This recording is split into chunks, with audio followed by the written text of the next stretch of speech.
We are the co-hosts of the Future Caucus, which is launching today and whose goal it is to bring together the younger members of Congress, specifically those members under the age of 40, of which there's a whopping, as of January of this year, 40 members of Congress. This idea was really brought to us by Steven Olikara from the Millennium Action Project, and we want to thank Steven for his leadership and tenacity in getting Tulsi and I to take the banner and run with it. Without further ado, I want to introduce my equal, if not better, counterpart, a co-host.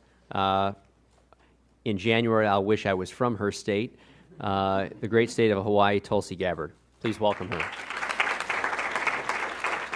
This is a special event, and I couldn't be more proud to be able to partner with Aaron Schock in launching this, because we share this common passion for really finding common sense solutions. We listen to those our age, or entrepreneurs, those who are forming startup companies. We listen to kids who are going to college. The diverse spectrum of the issues that we deal with are actually common in each of our districts, which is why there's so much potential. The truth is that to have 40 members under the age of 40 in the halls of Congress is historic. And I think that the Future Caucus not only can move forward in providing a fresh face, but fresh discussions about the challenges we face. Most of us under 40 live in a post-partisan age. We're much more concerned about solving the challenges that we face and that we know that our children will eventually face than we are about red or blue or elephants or donkeys. I'd like to now turn the stage over to Steven Olikara, who came to both Aaron and I a few months ago with this idea that really brought to fruit something that we had already been talking about. We had already seen a necessity for. He's been a great proponent and a hard worker in getting this established, and he is also the co-founder of the Millennial Action Project. Steven, it's all yours.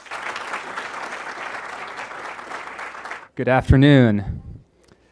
My name is Steven Olikara, and I'm honored to be here.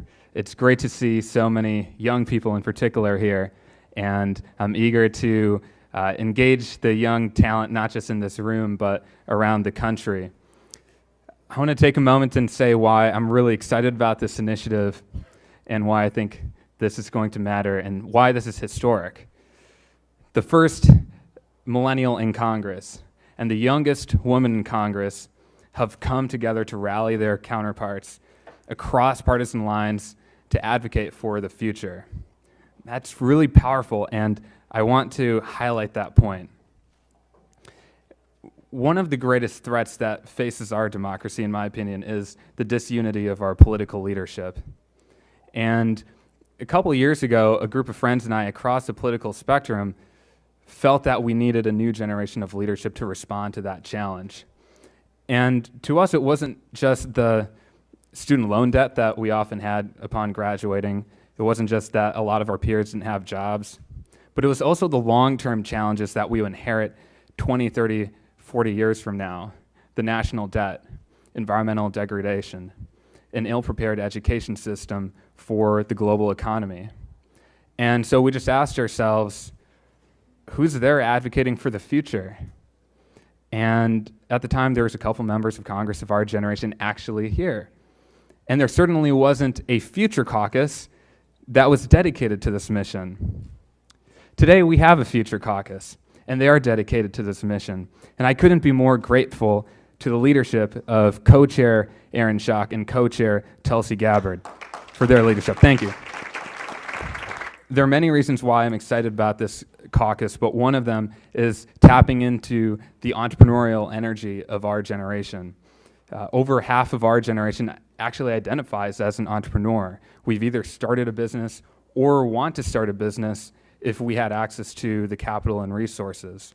There's so many innovative solutions out there, and now the Future Caucus can engage that energy and that talent and find creative public-private partnerships to scale those solutions nationally.